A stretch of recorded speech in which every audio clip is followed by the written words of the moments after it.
Hello guys, in this tutorial you will learn how you can view only secret boards in your Pinterest account using the Pinterest mobile application. So let us guide you through this.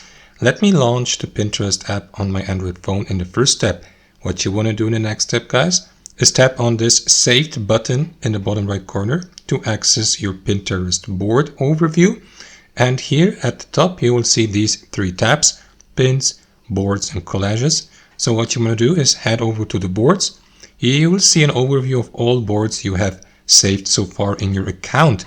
So what you want to do, guys, is filter by secret boards here at the top next to group to filter out any boards that have been set to private. Here you may simply add your favorite boards with your favorite pins to make them private and secret so that no one will see them publicly on their own Pinterest home feed. These pins and boards we have added to the secret board section here will remain private so that you may customize, edit them and share them only with selected contacts of yours, and that way add a layer of privacy to your Pinterest account and to your boards. And that's how it works, guys. Thanks for watching and I'll see you next time.